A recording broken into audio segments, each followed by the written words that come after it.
જય હિન્દ દોસ્તો, વિડીયોમાં આપણે ડિસ્કસ કરીશું જીપીએસસી અને પોલીસના સિલેબસમાં તફાવતની.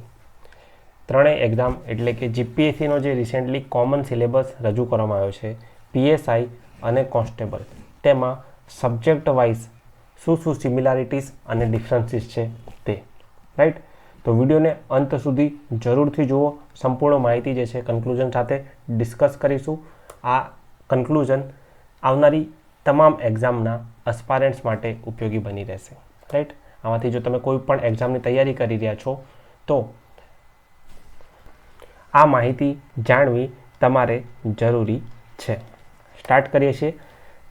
તમે જોઈ શકો છો લેફ્ટ સાઈડ છે પીએસઆઈનો સિલેબસ અને રાઈટ સાઈડ છે કોન્સ્ટેબલનો સિલેબસ. રાઈટ, અહીંયા વાત થઈ રહી છે બંધારણની. પીએસઆઈની અંદર ભારતનું બંધારણ અને તેની સાથે જાહેર પ્રશાસન એટલે કે પબ્લિક એડમિનિસ્ટ્રેશન છે, જ્યારે અહીંયા માત્ર ભારતનું બંધારણ જ છે, જાહેર વહીવટ નથી. રાઈટ, કોન્સ્ટેબલની પરીક્ષામાં જાહેર વહીવટના ટોપિક એડ કરવામાં આવેલ નથી. હવે તમે ધ્યાનથી જોશો તો અહીંયા 1 થી 5 ટોપિક જે છે તેનો સમાવેશ અહીં સુધી કરવામાં આવેલ છે. ત્યારબાદ વાત કરીએ ભારતીય પ્રશાસનની ઉત્ક્રાંતિ, અમલદાર તંત્ર, મુલકી સેવાઓ, કેન્દ્ર રાજ્ય જિલ્લાનું વહીવટી તંત્ર, કાયદો તથા વ્યવસ્થાનું પ્રશાસન. આ ટોપિક જાહેર વહીવટ પબ્લિક એડમિનિસ્ટ્રેશનના છે. રાઈટ, લાસ્ટમાં છે કેન્દ્ર રાજ્ય સરકારની અગત્યની નીતિ અને કાર્યક્રમો. તો પહેલો મેજર ડિફરન્સ પીએસઆઈ અને કોન્સ્ટેબલના સિલેબસમાં છે કે પીએસઆઈમાં તમને અહીંયા જાહેર વહીવટ જોવા મળી રહ્યું છે, જ્યારે કોન્સ્ટેબલના સિલેબસમાં માત્ર ને માત્ર ભારતનું બંધારણ છે. અહીંયા બંને કમ્બાઈન થઈને 25 માર્કના છે, જ્યારે અહીંયા પોલિટી 30 માર્ક્સનું વેટેજ ધરાવે છે. રાઈટ, આ થઈ ગયું પીએસઆઈ. કોન્સ્ટેબલ વધી આગળ જીપીએસસી તરફ. જીપીએસસીના સિલેબસની અંદર ભારતનું રાજવ્યવસ્થા, બંધારણ, સામાજિક ન્યાય, આંતરરાષ્ટ્રીય સંબંધો આઈઆર જે છે તેનું ટાઇટલ આપવામાં આવ્યું છે. ધ્યાનથી જોશો તો તમને ખ્યાલ આવશે બધા જ ટોપિક જે છે બધા જ ટોપિક એઝ ઇટ ઇઝ જે છે દર્શાવવામાં આવ્યા છે, જે પીએસઆઈના સિલેબસમાં હતા. રાઈટ, 1 થી 5 જે છે એઝ ઇટ ઇઝ છે.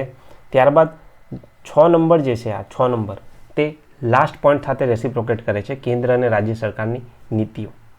હવે જે આ 6 થી 9 નંબર જે છે તે જાહેર વહીવટ છે, જે જીપીએસસીમાં નથી. જીપીએસસીમાં પબ્લિક એડમિનિસ્ટ્રેશનના ક્વેશ્ચન પ્રિલિમ્સ એક્ઝામમાં જોવા મળતા નથી. અને આજે અહીંયા તમારી સામે સ્નિપેટ છે કે જીપીએસસીનો નવો કોમન સિલેબસ આયોગ દ્વારા રજૂ કરવામાં આવ્યો છે તેનો છે. તો પહેલું કન્ક્લુઝન આપણું એ છે કે પીએસઆઈ એક્ઝામમાં જે છે પબ્લિક એડમિનિસ્ટ્રેશન છે, કોન્સ્ટેબલ એક્ઝામમાં પબ્લિક એડમિનિસ્ટ્રેશન નથી, જીપીએસસીમાં પબેડ નથી. આગળ વધીએ દોસ્તો. આવનારી પરીક્ષાઓ માટે કરંટ અફેરની જો તમે તૈયારી કરી રહ્યા હોય તો કરંટ અફેર્સ માટે ફ્રી ઇન્ફોગ્રાફિક જે છે તમે ટેલિગ્રામ ચેનલમાંથી ડાઉનલોડ કરી શકો છો. આ ઉપરાંત રિસેન્ટ જેટલા પણ ન્યૂઝ છે તેને ટ્રીક સ્વરૂપે યાદ રાખવા માટેની ટ્રીક પણ અહીંયા અવેલેબલ છે. જો કરંટ અફેર્સના વિડીયો જોવા માંગો છો તો તેના માટે 1 વર્ષનું current affair month wise topic wise જે છે એપ પર જઈને જોઈ શકો છો. ટેલિગ્રામ અને એપની લિંક જે છે નીચે કમેન્ટ સેક્શનમાં મળી રહેશે. રાઈટ, કમેન્ટ સેક્શન અને ડિસ્ક્રિપ્શનમાં. આ ઉપરાંત આઈ વિલ રિકમેન્ડ કે રિસેન્ટ જે અપલોડ કરવામાં આવેલા વિડીયોઝ છે કરંટ અફેરના એને ચેનલ પર જઈને ખાસ જુઓ. ચેનલ પર આ વિડીયો પ્રથમવાર જોઈ રહ્યા છો તો જરૂરથી સબસ્ક્રાઈબ કરો અને આ વિડીયોને લાઈક કરો. અને રિસેન્ટલી આયોગના ચેરમેન જે છે તેમને તેમની સ્પીચમાં તમામ ડાઉટ્સ ક્લિયર કર્યા છે. તેનો ટાઈમ સ્ટેમ્પ આ વિડીયોના કમેન્ટ સેક્શનમાં એડ કરવામાં આવ્યો છે. રાઈટ, ટાઈમ સ્ટેમ્પ પર ક્લિક કરીને જે તે ટોપિક પર જઈને તમે વિડીયો જોઈ શકો છો. આગળ વધીએ હિસ્ટ્રી, કલ્ચર અને જિયોગ્રાફી તરફ. પીએસઆઈની અંદર હિસ્ટ્રી, કલ્ચર, જિયોગ્રાફી 25 માર્ક, કોન્સ્ટેબલની અંદર history, culture, geography 50 mark. Right, ટોપિકની વાત કરીએ ઓલમોસ્ટ બધા જ ટોપિક શું છે સેમ, બસ ફરક માર્ક્સનો છે. હિસ્ટ્રી, જિયોગ્રાફી અને culture same as it is 12 topic PSI અને કોન્સ્ટેબલમાં છે. રાઈટ, તો કન્ક્લુઝન છે same to same topic PSI અને કોન્સ્ટેબલમાં. પીએસઆઈ કોન્સ્ટેબલની વાત થઈ ગઈ. વાત કરીએ જીપીએસસીની, તો જીપીએસસીમાં ટોપિક નંબર 7 સુધી બધા જ ટોપિક એઝ ઇટ ઇઝ ઇતિહાસ અને કલ્ચરના, માત્ર ને માત્ર અત્યારે વાત કરીએ ઇતિહાસની, તો ઇતિહાસનું જીપીએસસી, પીએસઆઈ અને કોન્સ્ટેબલનો સિલેબસ સેમ ટુ સેમ છે, right. A number of topic વધારે છે, એને ફ્રેગમેન્ટેડ વેમાં આપવામાં આવે છે. જેમ કે તમે જોઈ શકો છો, આ ડાયનેસ્ટીના નામ આપવામાં આવ્યા છે, જ્યારે અહીંયા એવું લખીને આપવામાં આવ્યું છે કે પ્રાચીન, મધ્યકાલીન, અર્વાચીન ભારત અને ગુજરાતના રાજવંશો, રાઈટ. તો અહીંયા ફ્રેગમેન્ટેડ વેમાં ટોપિકને આપવામાં આવ્યા છે, જ્યારે એને 12 ટોપિક દર્શાવવામાં આવે છે, જ્યારે એ સેમ વસ્તુ જે છે અહીંયા 7 ટોપિક સ્વરૂપે દર્શાવવામાં આવેલ છે. વાત થઈ ગઈ ઇતિહાસની, હવે વાત કરીએ કલ્ચરની. હવે પીએસઆઈના કલ્ચરના 7 ટોપિક, ટોટલ 7 ટોપિક. સિમિલરલી કોન્સ્ટેબલમાં પણ કલ્ચરના 7 ટોપિક. કોઈ ડિફરન્સ છે? ના. હવે તમે ધ્યાનથી એ વસ્તુ જોઈ લો, અહીંયા ભારત અને ગુજરાત બંનેની વાત થઈ રહી છે, રાઈટ. અને ટોટલ 7 ટોપિક છે પીએસઆઈ અને કોન્સ્ટેબલની. હવે આપણે વાત કરીએ જીપીએસસીની, તો અહીંયા પણ ભારત અને ગુજરાતની વાત થઈ રહી છે, અહીંયા પણ ટોટલ 7 ટોપિક છે. તો કલ્ચર પણ શું થઈ ગયું? સેમ. હિસ્ટ્રી પણ શું થઈ ગયું? Same. Moving on to environment, science, tech and economy. Total weightage 25 માર્કનું છે પીએસઆઈની એક્ઝામમાં. હવે તમે ધ્યાનથી જોશો ત્યારે તમને ખ્યાલ આવશે કે અહીંયા વિજ્ઞાન અને ટેકનોલોજીના કુલ 5 ટોપિક છે, રાઈટ. પરંતુ કોન્સ્ટેબલની અંદર ડિફરન્ટ છે. શું ડિફરન્ટ છે? ચલો પહેલું તો બરાબર છે, ડે ટુ ડે લાઈફમાં સાયન્સ એન્ડ ટેકનોલોજી, રાઈટ. પહેલો પોઈન્ટ બરાબર છે, પછીના કોઈ પોઈન્ટ રિપીટ નથી થઈ રહ્યા. હવે અહીંયા જે છે સાયન્સ એન્ડ ટેકનોલોજી જીપીએસસીને મળતું આવે છે, જ્યારે આને સાયન્સ એન્ડ ટેકનોલોજી નહીં, આને સામાન્ય વિજ્ઞાન કહીશું, જનરલ સાયન્સ, સામાન્ય વિજ્ઞાન, રાઈટ. તો અહીંયા કમ્પ્લીટલી સામાન્ય વિજ્ઞાનના ટોપિક આપવામાં આવ્યા છે. તો આ એક મેજર ડિફરન્સ થઈ ગયો કે આ પીએસઆઈ અને જીપીએસસીની અંદર સાયન્સ એન્ડ ટેકનોલોજી પૂછવામાં આવશે, જ્યારે કોન્સ્ટેબલની પરીક્ષામાં સામાન્ય વિજ્ઞાન, જનરલ સાયન્સના પ્રશ્નો પૂછવામાં આવશે, રાઈટ. એના ટોપિક આ મુજબના છે. આની અંદર એક વસ્તુ એ પણ યાદ રાખવાની છે, જે છે એનો પોઈન્ટ નંબર 15, જેમાં દે ક્લિયરલી સેડ પર્યાવરણના પ્રશ્નો પણ પૂછવામાં આવશે, રાઈટ. તો આને અત્યારે યાદ રાખજો પર્યાવરણને, તેના પર થોડી વારમાં આવીએ છીએ. આપણે કમ્પેર કર્યું પીએસઆઈ કોન્સ્ટેબલનું સાયન્સ ટેક, હવે કમ્પેર કરીએ પીએસઆઈ અને જીપીએસસીના સાયન્સ એન્ડ ટેકને. તમે જોઈ શકો છો આ 1 થી 5 પોઈન્ટ જે છે એઝ ઇટ ઇઝ જે છે પીએસઆઈમાં અને જીપીએસસીમાં દર્શાવવામાં આવેલ છે. નવા પોઈન્ટની વાત કરીએ તો પર્યાવરણ વિજ્ઞાન શું પીએસઆઈમાં નથી? હા, અલગથી એક ટોપિક છે. બાયોટેકનોલોજી આ 7 નંબર અને 8 નંબર પીએસઆઈમાં નથી. યાદ રાખજો, 7 નંબર અને 8 નંબર પીએસઆઈમાં નથી. પર્યાવરણ ઉપર આવીએ હવે.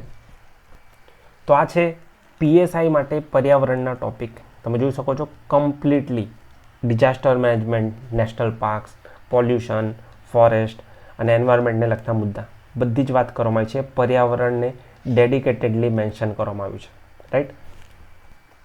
તો પર્યાવરણ જે છે તે પીએસઆઈ અને કોન્સ્ટેબલ બંનેનો ભાગ છે, રાઈટ. અહીંયા જે છે શોર્ટમાં બતાવવામાં આવ્યું છે, એટલે અહીંયા પર્યાવરણના પ્રશ્નો ઓછા હશે, પીએસઆઈમાં પર્યાવરણના પ્રશ્નો વધારે હશે. આગળ વધીએ ઇકોનોમી, અર્થશાસ્ત્ર તરફ. હવે જો અહીંયા માત્ર અર્થશાસ્ત્ર કીધું છે, ટાઇટલ જીપીએસસીમાં જોશો ભારત અને ગુજરાતનું અર્થતંત્ર, રાઈટ. તો આ એક મોટો બ્રોડ ટોપિક થઈ ગયો. આપણે પ્રિવિયસલી જીપીએસસીના ન્યૂ અને ઓલ્ડ સિલેબસનું કમ્પેરિઝન કર્યું હતું, એ વિડીયો ખાસ જોજો. તેની અંદર ઇકોનોમીમાં શું ચેન્જીસ છે તેની આપણે વાત કરી હતી, રાઈટ. આ ફર્સ્ટ પોઈન્ટ જે છે તે નવા સિલેબસમાં ઉમેરવામાં આવ્યો છે, રાઈટ. હવે પીએસઆઈમાં 1, 2, 3, 4 પાંચે 5 જે ટોપિક છે તે જીપીએસસીના સિલેબસમાં જોવા મળે છે, રાઈટ. જોઈ શકો છો ગુજરાતનું અર્થતંત્ર, જાહેર વિત્ત વ્યવસ્થા, કૃષિ, સ્વતંત્રતા પૂર્વે, રાઈટ. તો બેઝિકલી બધા જ પોઈન્ટ કવર થાય છે. એડિશનમાં અમુક પોઈન્ટ જે છે તે કવર કરવામાં આવેલ નથી, બટ મોરોલેસ સરખા જેવો જ 90% સિમિલર સિલેબસ છે. બટ પીએસઆઈ માટે આટલા જ ટોપિક કવર કરવાના છે. જીપીએસસી માટે તૈયારી કરતા હોય તો નંબર ઓફ ટોપિક્સ અહીંયા વધી જાય છે. આગળ વાત કરીએ ભૂગોળની. તો ભૂગોળના 5 ટોપિક પીએસઆઈ અને કોન્સ્ટેબલ, પીએસઆઈ અને કોન્સ્ટેબલમાં એઝ ઇટ ઇઝ છે અને જીપીએસસીમાં પણ એઝ ઇટ ઇઝ છે, રાઈટ. અને આપણે પ્રિવિયસલી ડિસ્કસ કર્યું હતું કે આ 5 નંબરનો પોઈન્ટ જિયોગ્રાફી કરંટ અફેર એક નવો પોઈન્ટ એડ થયો છે, રાઈટ. આર્થિક ભૂગોળ, સામાજિક ભૂગોળ, ભૌતિક ભૂગોળ, સામાન્ય ભૂગોળ બધા જ પીએસઆઈ, કોન્સ્ટેબલ અને જીપીએસસીમાં as it is same to same છે. હવે વાત કરીએ પાર્ટ એની, તો પાર્ટ એ પીએસઆઈમાં 50 માર્કનું રિઝનિંગ અને ડીઆઈ, 50 માર્કનું ક્વોન્ટના પ્રશ્નો પૂછવામાં આવશે. એલઆરડી કોન્સ્ટેબલની વાત કરીએ તો રિઝનિંગ અને ડીઆઈ 30 માર્ક, ક્વોન્ટના 30 પ્રશ્નો અને ગુજરાતી લેંગ્વેજના 20. લાસ્ટમાં વાત કરીશું આપણે કરંટ અફેરની, રાઈટ. પીએસઆઈમાં 25 માર્કનું કરંટ અફેર વિથ જીકે, જીપીએસસીમાં કરંટ અફેર વિથ જીકે, જ્યારે કોન્સ્ટેબલની અંદર 40 માર્કનું કરંટ અફેર છે જે સાયન્સ એન્ડ ટેકનોલોજીની સાથે પૂછવામાં આવશે, તેમાં પણ જીકે રહેશે, રાઈટ. તો અહીંયા 1, 2 અને 3 સબ્જેક્ટ વચ્ચે 40 માર્કનું ડિવિઝન છે, અહીંયા 2 સબ્જેક્ટ વચ્ચે જે છે ડિવિઝન રહેશે. જીપીએસસીમાં જનરલી 25 માર્ક કાં તો 50 માર્ક સુધીનું કરંટ અફેર્સ પૂછાતું હોય છે. પીએસઆઈમાં કીધું છે 25 માર્ક્સ. તો બેઝિકલી કરંટ અફેર અને કરંટ અફેરની સાથે સ્ટેટિક જીકેના પ્રશ્નો પૂછવામાં આવશે. કન્ક્લુઝન ઇઝ કે જીપીએસસી, પીએસઆઈ, કોન્સ્ટેબલના સિલેબસને સરખાવતા આપણને ખ્યાલ આવે છે કે કોન્સ્ટેબલની એક્ઝામમાં અર્થશાસ્ત્ર જે છે નથી. બીજું, આ બંધારણની અંદર બંધારણ તો છે પરંતુ જાહેર વહીવટ નથી. ત્રીજું, વિજ્ઞાન અને ટેકનોલોજીમાં સામાન્ય વિજ્ઞાન છે, સામાન્ય વિજ્ઞાન જનરલ સાયન્સ છે, વિજ્ઞાન અને ટેકનોલોજી નથી. બાકી મેજરલી જીપીએસસી અને પીએસઆઈના સિલેબસમાં બહુ જ ફરક નથી, રાઈટ. તો આ બંને કોમન સિલેબસ જેવું જ છે, જ્યારે અહીંયા જે છે ઘણા ફેરફારો જોવા મળી રહ્યા છે. આપણે કમ્પેર કર્યા જીપીએસસી પોલીસ સિલેબસને. આ સિવાય તમારા કોઈ ડાઉટ્સ કે ક્વેરીઝ હોય તો તેને તમે કમેન્ટ સેક્શનમાં જણાવી શકો છો. અને જીપીએસસીની તૈયારી તમે કરી રહ્યા હોય તો જીપીએસસીના જૂના અને નવા સિલેબસમાં શું તફાવત છે તેના માટે ચેનલ પર જઈને આ વિડીયો એકવાર ખાસ જુઓ. ટેલિગ્રામ ચેનલની લિંક નીચે ડિસ્ક્રિપ્શનમાં અને કમેન્ટ સેક્શનમાં અવેલેબલ છે.